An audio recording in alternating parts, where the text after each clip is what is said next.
So hey everybody, welcome to in BHU Pathshala. मैं जाह्नवी आपका स्वागत करती हूँ बीएचयू पाठशाला के इस लर्निंग प्लेटफॉर्म पे। तो बच्चों, आज की क्लास में हम लोग डिस्कस करने वाले हैं, जैसा कि मैंने आपको बताया था 1 तारीख से आपका डेमो वीडियो आएगा। तो देखिए, आज क्लास में आपके साथ डिस्कस करने वाली हूँ, ये आपकी डेमो क्लासेस हैं, ठीक है। तो इसे ध्यान से समझिएगा और पूरी क्लास को यूटिलाइज करिएगा, अच्छे से पढ़िएगा। तो बच्चों, आज की क्लास में जो है हम लोग डिस्कस करने वाले हैं आपके जीओसी का एक मोस्ट इम्पॉर्टेंट टॉपिक, जो कि है एरोमेटिक कंपाउंड्स क्या होते हैं। क्योंकि इससे रिलेटेड ना बीएचयू में क्वेश्चन पूछे गए, 2015 में भी ये क्वेश्चन पूछा गया एंड आपका 2018 में और 2019 में भी क्वेश्चन आए हैं एरोमेटिसिटी से, ठीक है। तो बस बहुत ही सिंपल से रूल है, हम उसे देख लेंगे, सीख लेंगे, बाकी आप क्वेश्चन सॉल्व करके अपने कॉन्सेप्ट को डेवलप करेंगे, ठीक है। तो आइए हम लोग करते हैं बच्चों। तो देखो, एरोमेटिक कंपाउंड क्या होता है, ये जीओसी का एक टॉपिक है। तो देखो, सबसे पहले देखो इसमें जो कंडीशंस लिखी है मैंने, साइक्लिक होना चाहिए। एरोमेटिक कंपाउंड वे कंपाउंड होते हैं क्या, जो 4 कंडीशन को फॉलो करते हैं। कौन कौन सी 4 कंडीशन? नंबर 1 ये साइक्लिक होनी चाहिए, नंबर 2 कंजुगेटेड शो करते हो, और नंबर 3 प्लेनर स्ट्रक्चर होना चाहिए। प्लेनर स्ट्रक्चर किसका होता है? जिसका बच्चों sp हाइब्रिडाइजेशन होता है, उसका स्ट्रक्चर कैसा होता है? प्लेनर होता है। और ये जो रूल है ये आपका है हक्कल रूल। क्या है? हक्कल रूल है, इसे फॉलो करना चाहिए। अगर ये चारों कंडीशंस कोई मॉलिक्यूल्स फॉलो कर रहा है तो समझ जाइए मॉलिक्यूल्स कैसा है, ये आपका एरोमेटिक कंपाउंड है, ओके। तो आइए हम लोग देखते हैं कैसे आप कंडीशंस को देखेंगे। तो एक एग्जाम्पल से समझते हैं बच्चों, ध्यान देना जरा। देखो, जैसे आपने एक बेंजीन रिंग तो आप सभी जानते हैं और देखी है।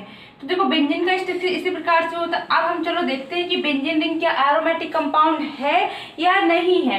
तो जरा देखो, पहला जो पॉइंट है साइक्लिक। तो साइक्लिक स्ट्रक्चर है कि नहीं? बिल्कुल है बच्चों। साइक्लिक स्ट्रक्चर जो पूरी तरीके से बंद स्ट्रक्चर होता है उसे हम लोग क्या बोलते हैं? साइक्लिक फॉर्म में। साइक्लिक मतलब क्या होती है? जहां से चीज शुरू, ऐसे ये कार्बन जहां से शुरू हो वहीं पर जाके खत्म हो जाए, तो इसी चीज को बोलते हैं हम लोग साइक्लिक स्ट्रक्चर। जो ओपन में हो उसे हम लोग चैन स्ट्रक्चर बोलते हैं, क्लियर, ठीक है। तो यहाँ पे साइक्लिक स्ट्रक्चर होना चाहिए, पहली कंडीशन तो फॉलो कर रहा है। देन है कंजुगेशन होना चाहिए। अब आप कहेंगे मैम कंजुगेशन क्या होता है, तो हम लोग वो देखेंगे बच्चों। देखो, यहाँ पे कंजुगेशन में 4 कंडीशंस होती हैं, जो मैं यहाँ पे भी नोट डाउन कर दूंगी। उसमें क्या होता है, अल्टरनेट क्रम में ये कंडीशन आनी चाहिए। देखो एक बार समझो, यहाँ पे क्या फर्स्ट कंडीशन होती है, वो होती है आपका pi sigma pi. Second condition होती है pi sigma positive charge. Third condition होती है pi sigma negative charge. And fourth condition होती है बच्चों, जो कि होती है आपकी, यहाँ पे लिखते हैं pi sigma and lone pair, ठीक है।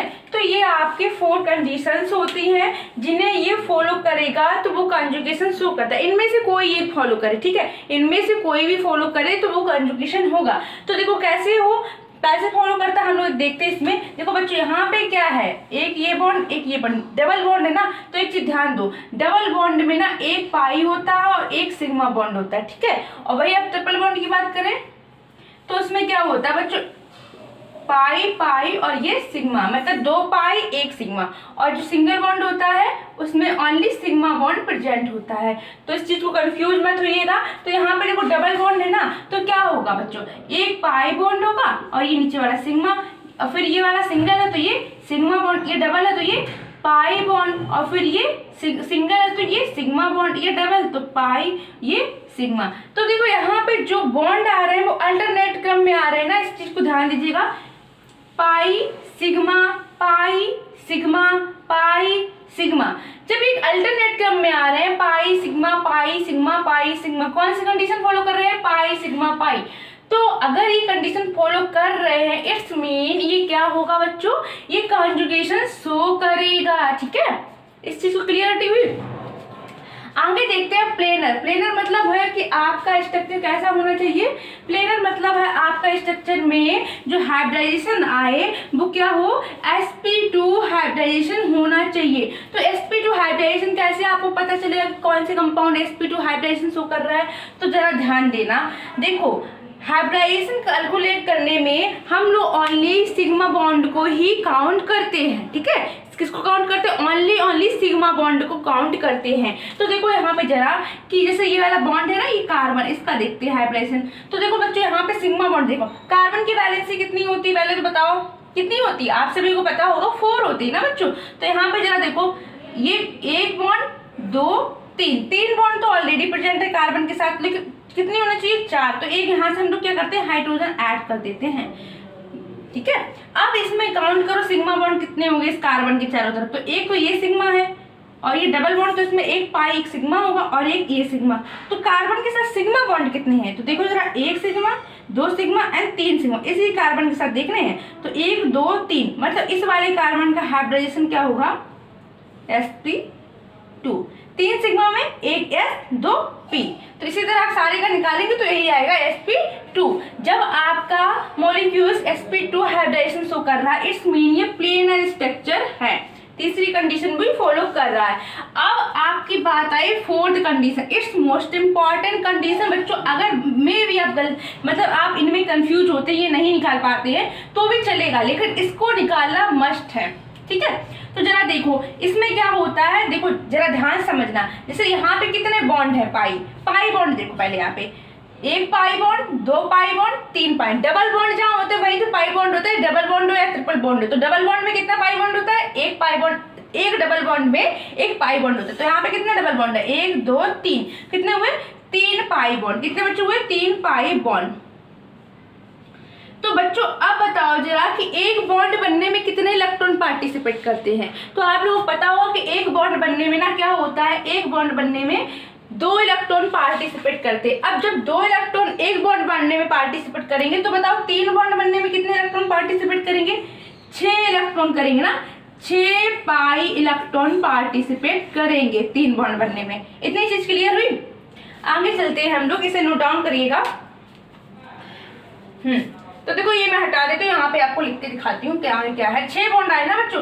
अब देखो कि जो 6 ये आए हैं इलेक्ट्रॉन, हमको इस हकल रूल में इस तरह से कुछ रीअरेंजमेंट करना है कि आंसर 6 आ जाए। अगर कुछ ऐसे करने पे आंसर 6 आ जाता है तो मान लो कि वो आपका हकल रूल फॉलो कर रहा है। जैसे ये देखिए 4n+2, तो देखो जरा 4n की वैल्यू कुछ ऐसे रखनी कि आंसर हमको 6 लाना है। कितना 6 लाना है, जो ये आ जाएगा उसी को हमको लाना है। तो 4 का n की वैल्यू अगर 1 रख दें तो +2, ठीक है 2, और ये पाई इलेक्ट्रॉन। तो देखो यहाँ पे 4 बन जाए 4 और 2 6 पाई इलेक्ट्रॉन, मतलब क्या आया 6। और यहाँ पे भी क्या आया था आपका 3 पाई बॉन्ड में 6, मतलब कि ये आपका हकल रूल फॉलो कर रहा है। और जो कंपाउंड भी बच्चों हकल रूल फॉलो करेंगे वे कैसे होंगे, आपके एरोमेटिक कंपाउंड होंगे। तो ये कैसा कंपाउंड है, आपका एरोमेटिक कंपाउंड है। तो देखो यहाँ पे आई थिंक आपको समझ में आया होगा कि एरोमेटिक कंपाउंड क्या होते हैं।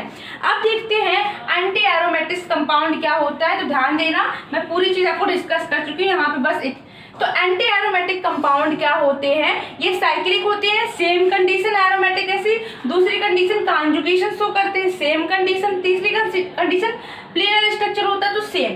बस यहाँ पे क्या डिफरेंट होता है, ये हकल रूल को फॉलो नहीं करते। कौन, एंटी एरोमेटिक कंपाउंड आपके हकल रूल्स को फॉलो नहीं करते हैं और एरोमेटिक हकल रूल्स को फॉलो करते हैं। ये क्या करते हैं, 4n पाई इलेक्ट्रॉन वाला रूल शो करती है। तो मैं एक एग्जाम्पल ले लेती हूँ इसका, फिर आप देखना। जैसे मान लीजिए ये कंपाउंड दिया गया है ये, ठीक है। पहली कंडीशन साइक्लिक, तो ये साइक्लिक है, बिल्कुल है। कॉन्जुगेशन, तो देखो pi bond sigma bond negative charge, pi bond sigma bond negative charge, तो कॉन्जुगेशन भी है। प्लेनर स्ट्रक्चर देखो इसका हाइब्रिडाइजेशन, एक सिग्मा और एक सिग्मा, sp2 आया, तो ये प्लेनर स्ट्रक्चर भी शो कर रहा है। तीसरी कंडीशन जो है, चौथी कंडीशन, हकल को फॉलो करेगा कि नहीं।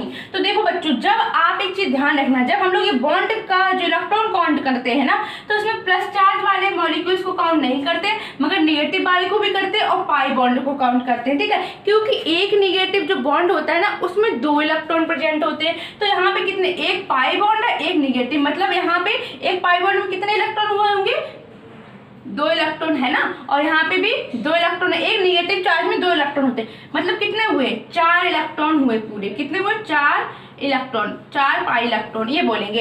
अब यहाँ पे अगर ऐसी कोई वैल्यू रखें, देखो 4 की वैल्यू अगर 0 रखेंगे तो आपका क्या आएगा बच्चों, 2 पाई इलेक्ट्रॉन। अगर वहीं 4 की वैल्यू अगर आप 1 रखते हैं तो 6 पाई इलेक्ट्रॉन, मतलब 4 तो यहाँ से आने वाला नहीं, तो मतलब ये एरोमेटिक कंपाउंड तो नहीं होगा। ठीक है, अब यहाँ पे हम इस वाले रूल को लगाते हैं, तो 4 की वैल्यू n की वैल्यू अगर 1 रख दे तो क्या आया, 4 बन जा 4, तो 4 बन जा 4 आया ना, 4 पाई इलेक्ट्रॉन। तो ये 4 पाई इलेक्ट्रॉन आया, इस चीज को समझ रहे हैं ना, तो क्या आया आपका 4 पाई इलेक्ट्रॉन आ गया, तो मतलब ये एंटी एरोमेटिक कंपाउंड है। जो इस रूल को फॉलो कर रहा है वो एंटी एरोमेटिक कंपाउंड, जो हकल रूल को फॉलो कर रहा है वो एरोमेटिक कंपाउंड। ठीक है, और नॉन एरोमेटिक में कोई कंफ्यूजन नहीं, नॉन कंजुगेशन होता है, नॉन प्लेनर, मतलब इनका हाइब्रिडेशन कैलकुलेट करेंगे तो वो sp2 नहीं आएगा और ना ही वो कंजुगेशन शो करेंगे।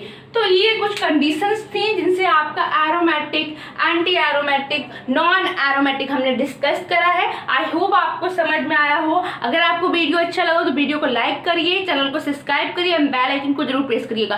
बच्चों ये आपकी डेमो वीडियो था। अगर आपको इसी प्रकार की और वीडियो सोल्यूशन चाहिए और बहुत सारे क्वेश्चन प्रैक्टिस करने और प्रीवियस ईयर चाहिए तो आप हमारी कोर्स को ज्वाइन कर सकते हैं। और कोर्स को ज्वाइन करने के लिए क्या करना है, BHU पाठशाला के आप डिस्क्रिप्शन देखेंगे तो वहाँ पे आपको एक मोबाइल नंबर दिया गया है, उस पर आप कॉल करके सारी जानकारी को इकट्ठा कर सकते हैं और फिर कोर्स को ज्वाइन कर सकते हैं। हमारी क्लासेस ऐप पर, BHU पाठशाला के ऐप पर 5 जून से स्टार्ट हो रही है, तो देर बिल्कुल मत करिए। एंट्रेंस एग्जाम तो आपका होगा ही और प्रिपरेशन स्टार्ट कर दीजिए। Thank you so much for watching. Thank you so much.